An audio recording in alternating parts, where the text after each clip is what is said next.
Hey Canucks fans, if you're starting a franchise and you can only start with one of these two players, which one would it be? Quinn Hughes or Elias Pettersson? I'm Clay Emo. I'm at Canuck Clay on Twitter. I'm at Clayton Emo on Instagram. I'm the founder of the GLCPC, the Good Looking Canucks Positivity Club. This is my Canucks take all in one take. It's Clay's Canucks commentary for Friday, November the 6th. This is where you get Canucks insight that's positive and timely. Hope you're doing well. It's a beautiful Friday here in Vancouver. And right off the bat, I want to say, no, I'm not trying to pit Elias Pettersson against Quinn Hughes. No, I'm not trying to pit Canucks fans against one another. No, I'm not trying to cause division, but I am trying to create discussion. And this is something that I brought up, I actually bring up in every one of my Zoom chats. For those of you that watch my Zoom chats, I end off with what I call the 5-hole. 5 rapid-fire questions, some of them Canucks related, some of them not Canucks related. And one of the Canucks related ones I've always asked ever since I started these Zoom chats 6 months ago was this. And actually, I started off the first few chats saying, who is going to be more important to the Vancouver Canucks going forward, Elias Pettersson or Quinn Hughes?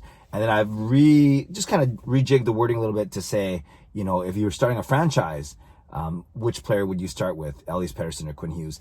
It basically gets at the same thing. It gets at the same notions and the same thought process. I just changed the wording a little bit. But obviously, I think that both players are important foundational players. Obviously, I would start a franchise with either of those two players. And obviously, most importantly, as you guys know, I am giddy that we have both of these players. I think the Vancouver Canucks franchise is very lucky, very blessed. And those two players, I think, combined have single-handedly or double-handedly, you know what I mean, combined have really sped up the Canucks rebuild by a couple years at least. So I get all that. So it's not like I'm trying to cause division, but I would like to spark a bit of discussion here. Elias Pettersson or Quinn Hughes, who would you rather start a franchise with? And their pedigree is kind of the same from a standpoint of Pettersson won the Calder Trophy 2 seasons ago. Hughes was the first runner-up this season, could have easily won it.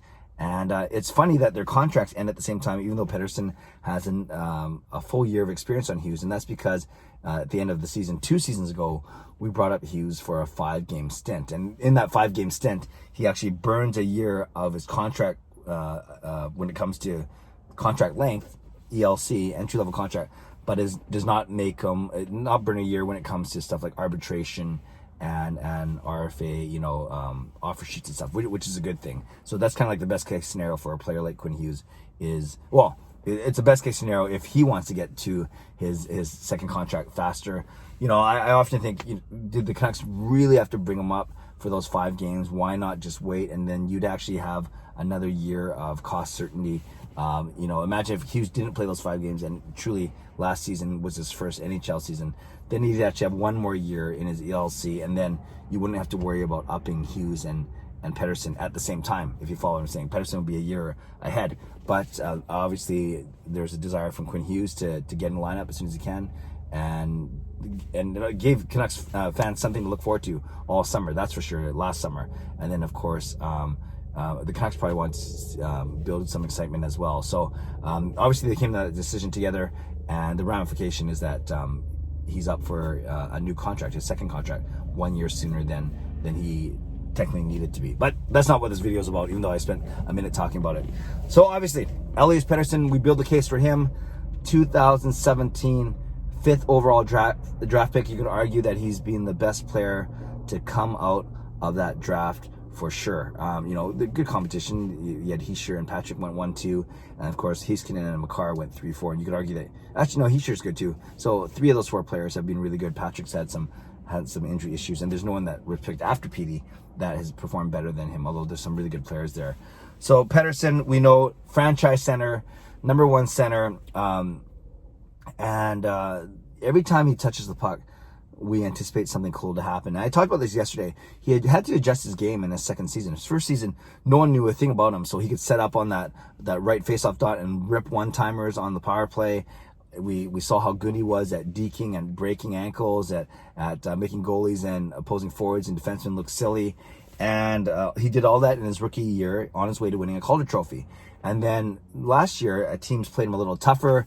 They took away a lot of time and space on the power plays where you really noticed it.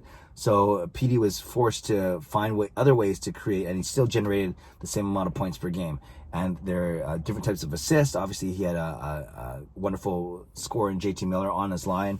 But just finding different ways to score, whether he was falling, crashing the net more and putting a puck in as he's falling to the ice, or whether he was, trying to be more creative down low. Whatever it is, he still found his ways to score.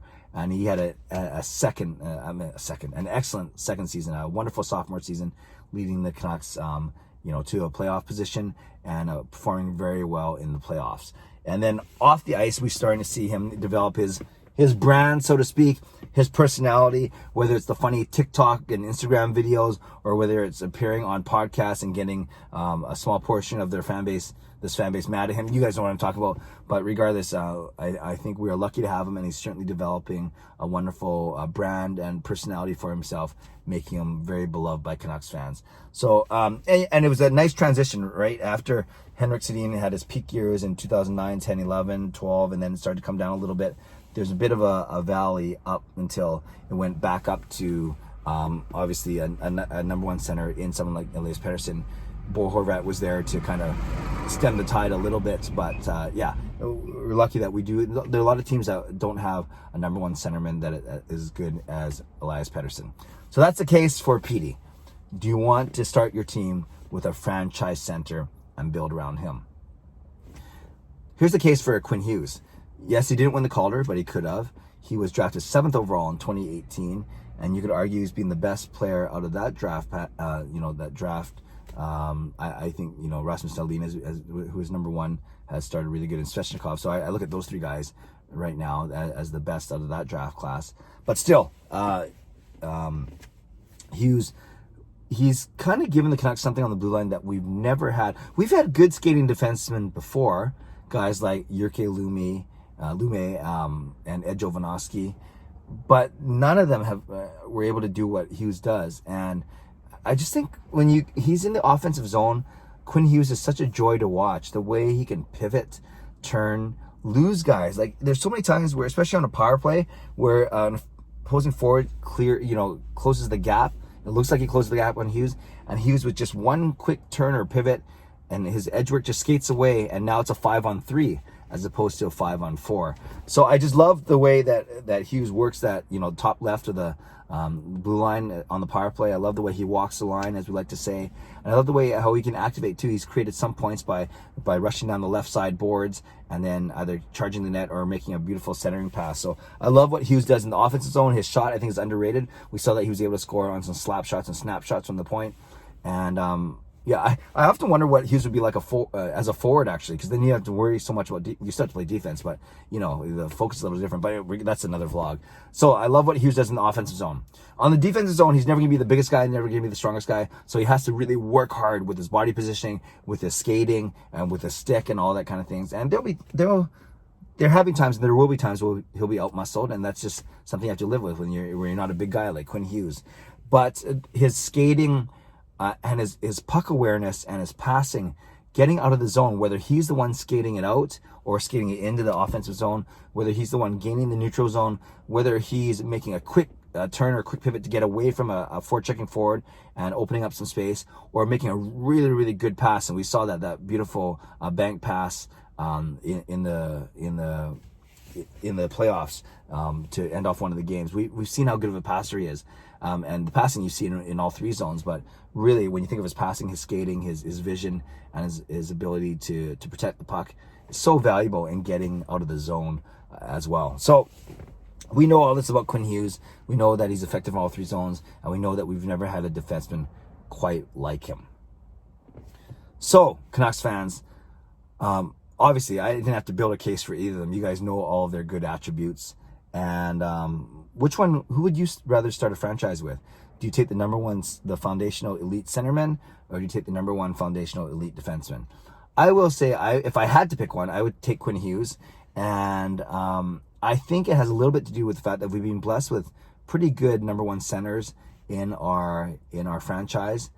But I don't think we've been blessed with the same number one pivot like Quinn Hughes is. So maybe there's a bit of local bias into my answer, given that I've seen the way that this team has developed over its 50-year history, and I know that we've never had a defenseman like Quinn. So maybe that's why I'm a little bit swayed. Obviously, I'd be fine if I was forced to take Petey, of course, and he could, because of everything that he does so much. Oh, one other thing too, Quinn Hughes will actually play more minutes, because by math, there's only 6 defensemen, whereas there's 12 forwards, and you still have, all the game time to fill up. So often a top defenseman will get 24, 26, sometimes upwards of 28 or 38 minutes, where a top forward usually max out at 20 or 21, 22 minutes, on a good day. So Hughes is basically playing another 20% more of the game as well. So that's a smaller thing to think about. The other thing is, when I asked this question on my Zoom chats, I'd say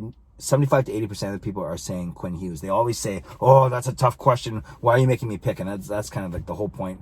But 80% of my Zoom guests have chosen Quinn Hughes over Elias Pettersson. So that's why I'm choosing. For none of the negative reasons. There were no negative reasons to picking Petey, but for all the positive reasons that I picked, that I listed for Hughes, I think all those things are valuable, and the fact that we've never had a pivot like him in Vancouver. So that's my answer. Quinn Hughes would be the one I would start a franchise with. Let me know your comments below. And and is it Pettersson? Is it Hughes? And tell me why. I would love to read and react and reply as always. Subscribe if you'd like to. Like this video if you like to. Stay safe, stay healthy. Take care of yourselves and of each other. God bless, and go Canucks go.